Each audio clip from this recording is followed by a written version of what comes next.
What Makes a Masterpiece? Episode 2, Wax On, Wax Off from The Karate Kid. Hi there and welcome to you.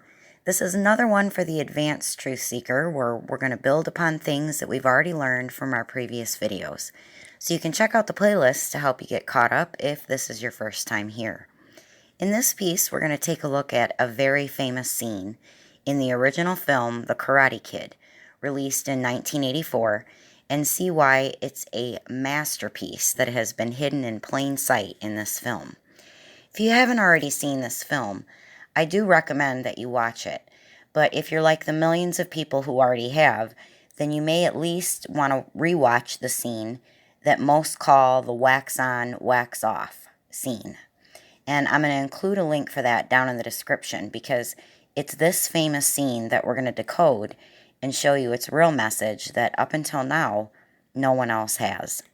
So before we get into this masterpiece scene, let's just start with the basics about the overall story of this film. The story is about Daniel LaRusso, who makes a cross-country move from the East Coast of America, that would be from Newark, New Jersey, to the West Coast. That's Daniel moving to LA in California. And at the time of the year that the Karate Kid story starts, you may remember it's near the end of the summer, just before Daniel will start his next year of high school in what is for him a new world. So keep that in mind and let's take a look at the name Daniel. As you can see, the name Daniel comes from the Jewish hero of the book of Daniel of the Bible, a Hebrew prophet of the 6th century, and that's on the BC timeline, who was in exile in Babylon, who interprets dreams and gives accounts of apocalyptic visions. Now, we looked briefly at the book of Daniel in our first episode when we looked at the sculpture Release from Deception. So in Daniel's first couple of days of being in LA, he begins his trouble with a group of local kids who are very skilled at karate, but have all the wrong attitude about the martial art that they have gained so much skill in. A martial arts tradition that is coming from the East that they learned over here in the West. Now, because of Daniel's trouble with this bad boy karate group, he ends up developing a relationship with Mr. Miyagi, an older man from Okinawa, or the Far East, who also moved to the West. An older man who will end up teaching Daniel karate to solve his problem with the bad boy karate group. Daniel's problem with this bad boy karate group came to a head, if you remember, on Halloween, when Mr. Miyagi comes to Daniel's rescue as he was being jumped by 5 of the karate bad boys. And as Mr. Miyagi comes to Daniel's rescue, it's as if this is being revealed, as if Daniel was in a dream. So before we go on, let's take a look at what the name Miyagi means. As you can see, it's a combination of 2 Japanese kanji characters, meaning Shinto shrine, and very interestingly, constellations, palace, and castle.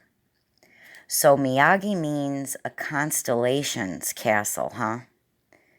Okay, we'll definitely keep that in mind as well. And finally, let's take a look at why Mr. Miyagi calls Daniel Daniel-san. And as you can see, that's a frequently asked question that IMDb answers about the Karate Kid. It says in the Japanese language, son is a polite title used after a person's name, much like calling someone Mr., Mrs., or Miss. Daniel could easily refer to Mr. Miyagi as Miyagi-san. So this is equivalent to Mr. Miyagi calling Daniel Mr. Daniel, indicating that Mr. Miyagi was meeting Daniel on the same level of respect. Though because of his age, but also the wisdom difference within this relationship, the overall message being communicated is that this is a traditional hierarchical relationship, like teacher-student, but also like father-son, that dynamic. And because of the way it sounds when Mr. Miyagi says it, it sounds like sun. So you can think of both the sun as in S-U-N or sun as in S-O-N. As we'll see, it's a very purposeful use of homophones in triggering this association for the viewer of this film. Now, I want you to know that when we're breaking down this masterpiece scene in The Karate Kid, I'm not calling it a masterpiece out of any personal preference. In other words, I'm talking about the real reason this film and this particular scene is a masterpiece regardless of what my purely subjective personal preferences are about it.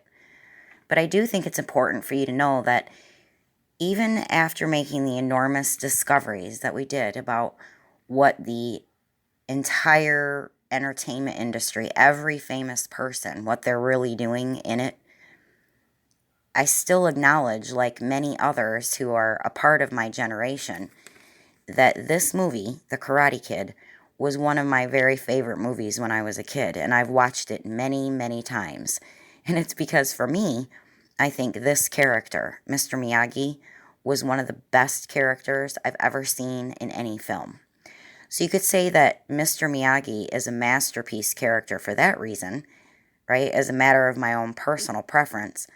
But the truth is that Mr. Miyagi and Daniel are masterpiece characters because, as we'll continue to see example after example of going forward, this masterpiece is like every other, in that they are all really talking about the same masterpiece in the sky. It's important for me to mention this because I'm well aware of the power of influence that these characters have in our lives through the culture that we all end up sharing. And one of the major steps along the way in this journey to what some would be calling an awakening process is to release so many illusions or deceptions. And in particular, it's releasing any attachment to celebrity culture. And this is an absolute necessity, as it turns out, if one has any hope of really being able to see them clearly for what they're really doing. But I also know this is very hard to do with particular things that make you feel a sense of nostalgia, like this particular film does for me. So I get it. For this reason alone, it makes it all the more easy for this cult to hide what they're doing in plain sight and keep it veiled from the view of most people. And in this scene, we're going to witness what has been called the revelation of the method, not just to Daniel in this film about his karate training, but for the first time here. We're going to see an even greater revelation of the method that's being used here. So let's walk through this famous masterpiece scene together, what's known as the wax on, wax off scene, so you can see it for what it really is. Now, in the Karate Kid story at this point, Mr. Miyagi has agreed to teach Daniel karate. He made this agreement with the karate teacher of the bad attitude karate boys to settle any future problem in the karate tournament that just happens to occur during the winter solstice. Mr. Miyagi attempts to assuage Daniel's doubts about his ability to learn karate at that level to be in a karate tournament with these boys in what is, in the movie, just about 7 weeks away. Because remember, this is happening in the film right after Halloween. That's when this agreement is made. And Miyagi tells Daniel that they'll start his training the next day. But for the next 4 days when Daniel comes to Mr. Miyagi for his karate training, Mr. Miyagi has Daniel performing all-day outdoor home improvement projects at Mr. Miyagi's house, starting with washing and then waxing several classic cars with specific instructions to wax on with Daniel's right hand and wax off with his left. He paints a fence. He sands a gorgeous outdoor wooden floor in a space that Mr. Miyagi just happened to be building that looks like something belonging to a constellation's castle, reflecting the meaning of his name. And finally, on the 4th day, Daniel was also instructed to paint Mr. Miyagi's house, side to side. Now, things will move fast here this first time around, but don't worry, we're going to break it all down as we go forward. So we're picking up the story here as Daniel has spent all day painting Mr. Miyagi's house while Miyagi had gone fishing, of course. And upon returning, Daniel starts asking Miyagi what's going on. Why didn't he take him fishing? And Miyagi tells him, "You karate training, you learn plenty." And all of the words in the script are always carefully chosen, as we'll see. To which Daniel replies, "No, I'm being your goddamn slave is what I'm doing. Wash your cars, paint the fence, sand the floors, paint the house. Yeah, I learned plenty." To which Miyagi says, "Not everything is as it seems." Foreshadowing here the revelation of the method. Daniel replies, "Bullshit, I'm going home." Miyagi calls him Daniel-san twice and tells him to come here and says, "Show me, sand the floor." Daniel says he can't move his arm. Miyagi claps his hands, rubs them together, gives Daniel's overworked shoulder a couple of good squeezes, and to Daniel's surprise, it removes his pain completely. He's distracted by this, to which Miyagi loses his patience and shouts for Daniel to show, starting with sand the floor. And so begins the revelation of the method. These are karate moves Daniel has learned and now practiced by plenty of repetition to induce what some have called muscle memory or body memory of these moves. Oh, but it's so much deeper, the method that's being revealed here. These martial arts moves are also patterned after the same masterpiece template in the sky, as we'll see for the first time. Sand the floor is showing how the celestial sphere cycles above all of our heads, and is talking specifically about one aspect of its movements. Sand the floor is showing the movements of a combination of two constellations we've already been talking a lot about, Cetus and Pisces. No coincidence that Mr. Miyagi has gone fishing, and that many other key scenes in this film involve water and a beach. More reference to Cetus Pisces. But there's a lot more, so let's keep going. Miyagi tells Daniel next to show him wax on, wax off. And this karate move is patterned from specifically the phases and cycle that the moon goes through, as we've just begun looking at in our previous pieces, and that you'll see more of in just a few minutes. Wax on, wax off is teaching about how the moon moves along the arc of the ecliptic in the real oracle or the real all-seeing eye in the sky. Next is paint the fence up, down. And in the film, Daniel starts to realize Miyagi is right. Not everything is as it seems. And this karate move is teaching another move the celestial sphere does as it cycles above us, as we've seen before in previous pieces. This is about the movement of the sun and the moon and the star constellations too, reaching the highest height in the northern hemisphere sky during the summer solstice, and its lowest height it reaches during the winter solstice. Then Miyagi also tells Daniel, "Always look eye." Finally, Miyagi tells Daniel to show him paint the fence side to side. This is about another move of the real all-seeing eye, as the entire celestial sphere drifts as far west as it will during the time of the year in the fall, or during the time of the daylight saving time mark, or what we call the wink, and then again in the spring, where it does its mirror opposite, where it moves back as far east as it will. Now, in this point here in the film, it's just after Halloween, remember, during the first week of November. So this story is about one season of a lunar calendar. Let's watch how Daniel realizes the method of karate training has been revealed.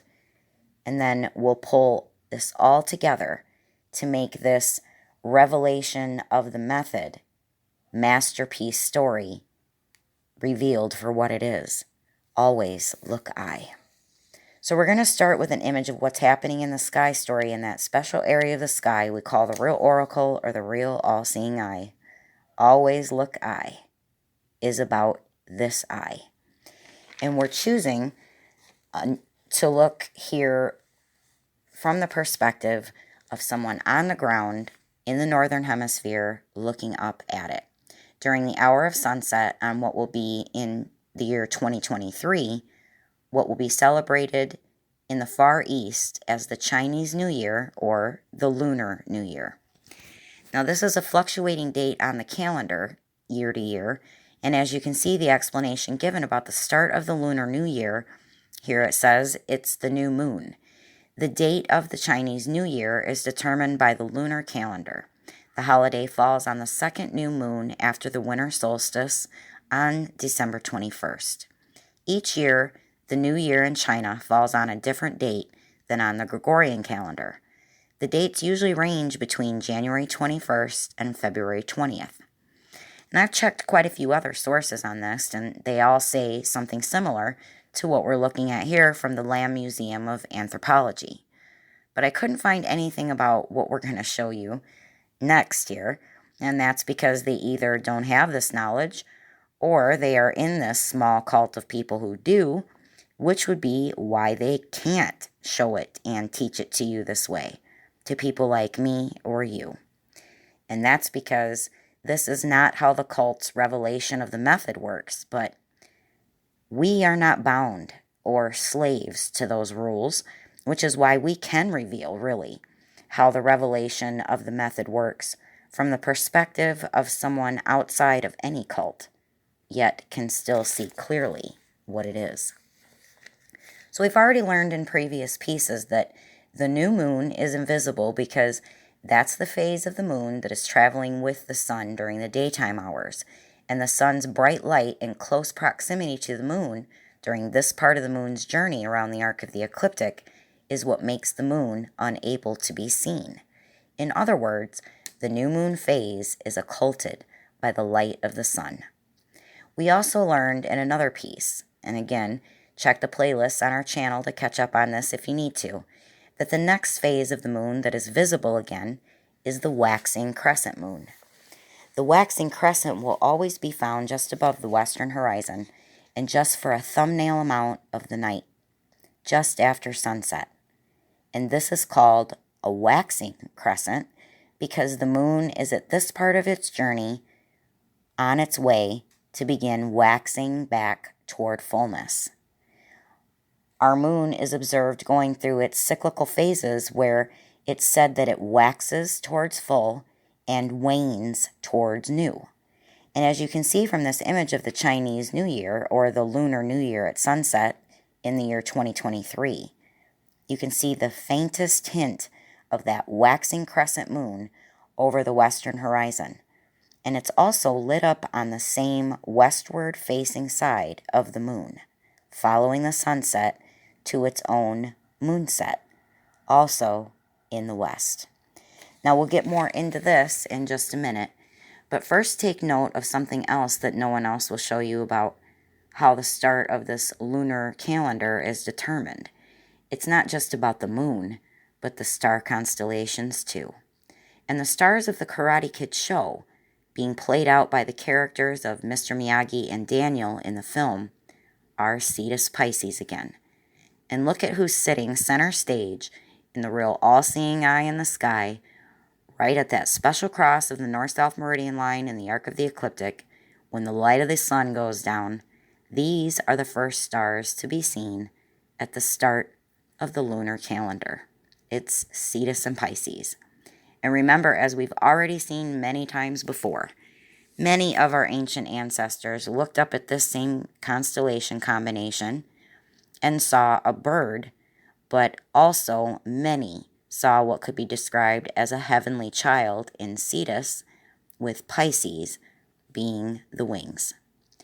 Daniel's son, and him sanding the floor, is about Cetus Pisces' journey from here to the west, when Cetus and Pisces will be what you can think of as sanding the floor in the sky.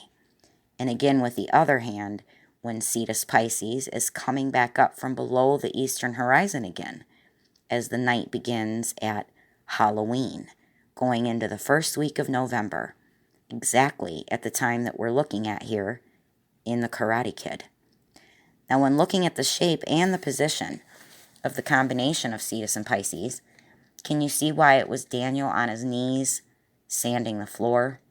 Can you also see the same shape of those Japanese sanders, the tool that Daniel used to sand those floors in the round shape of Cetus's head? Can you see why both hands are used in how Pisces, the two fishes, has been reimagined in this story to be two hands? Can you also see why a big theme in this movie is about moving from the east to the west and the west to the east? Well, speaking of moving west to east, that connects with the next move, wax on, wax off. That's teaching us about the cycle and phases of the moon. This is appropriate, right, for a lunar calendar story that we're looking at here in the Karate Kid story. So let's go back to this image of the sky story for the Chinese New Year, or Lunar New Year, in 2023. And what we're going to do is track what happens with the moon from this very faintest of the waxing crescent moon over the western horizon. Now, before we watch this, I want to point out that, as we've talked about many times in previous videos, everything moving along the arc of the ecliptic when you face south is rising in the east and setting in the west. The sun, the moon, the planets, and the stars all move the same way, just like the sun, rising in the east and setting in the west. So as we've tracked the movements of the star constellations over our previous lessons, we've learned that every night when we look up at the real all-seeing eye in the sky, the star constellations will be found a little bit more to the west than where we found them the night before. But the moon is a different story. Even though the moon follows the same pattern that every other luminary in the sky does, in that it also rises in the east and sets in the west, the moon travels faster around the arc of the ecliptic than does the sun or the stars.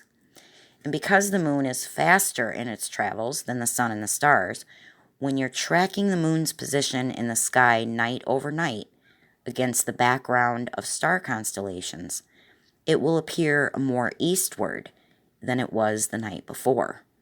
This faster movement of the moon in comparison to the sun and the stars gives us an 11-day difference approximately on the calendar between the 365 and a quarter day solar year and the 354-day lunar year. Because the moon moves faster than the background of star constellations when you track it, tracking the moon against them makes it appear as if the moon is moving backwards from where it was the night before. This movement is also mirrored in the way the moon waxes towards fullness as it moves more eastward night over night, and then wanes more westward night over night as it shrinks back down to new. So having said all that, let's pull it all together and make this easier for you to see.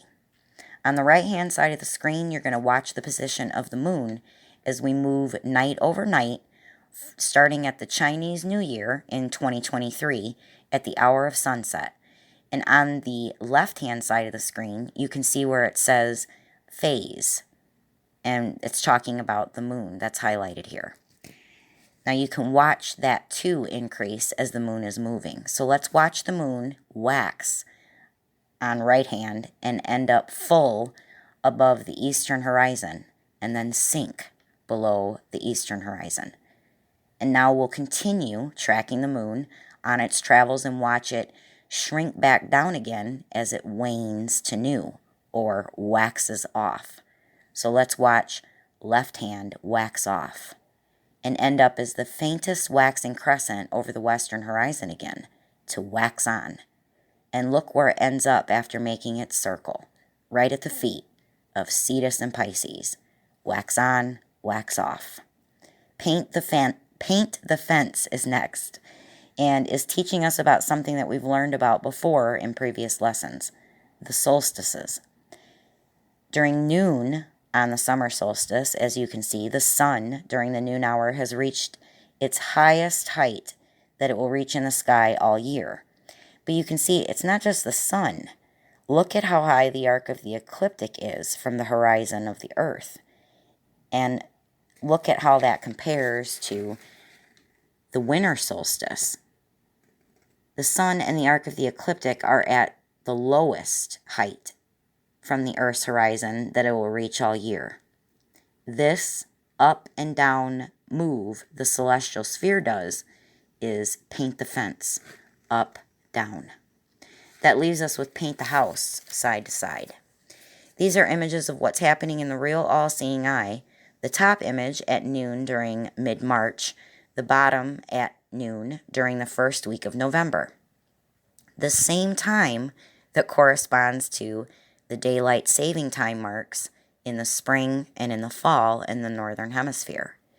We've begun to look at daylight saving time marks, or what we call the wink, in previous videos, but this is the first time that we're looking at this movement going on in the celestial sphere that corresponds to it, and that is its drift east to west.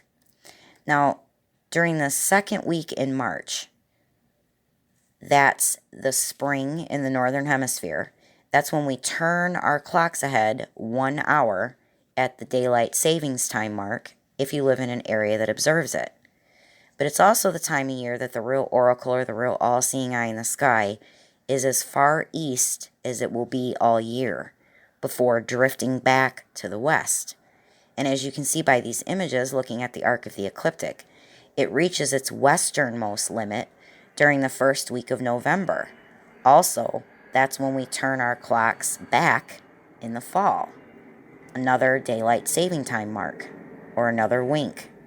So this east to west and back again movement, or drift, is paint the house side to side. So let's pull it all together now as we show you the real revelation of the method. Sand the floor. Big circles.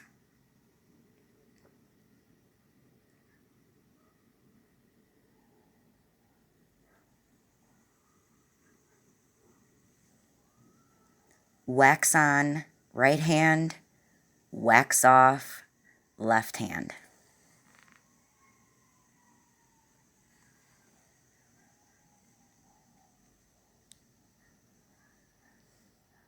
Paint the fence, up, down.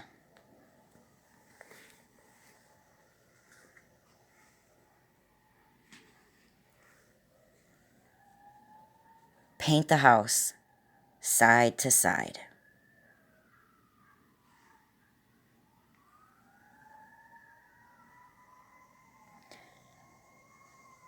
The revelation of the method. Wax on, wax off.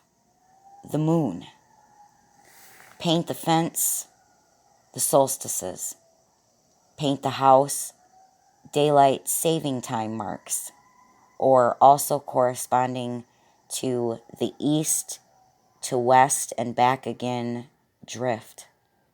Sand the floor. This is the revolution of Cetus and Pisces, all elements of the lunar calendar. Not everything is as it seems. Always look eye. And for an extra bonus here, take a look at the combination of Cetus and Pisces again. Can you see by the way that it's shaped that it's the reason that Danielson chose that crane kick to old Johnny's face to win the tournament during the winter solstice? Yes, Miyagi is right. If you want the highest knowledge, always look eye. There's much more to be found on our channel and at our website, starsnearme.com. Links are down in the description. So until next time, stay lit and be well.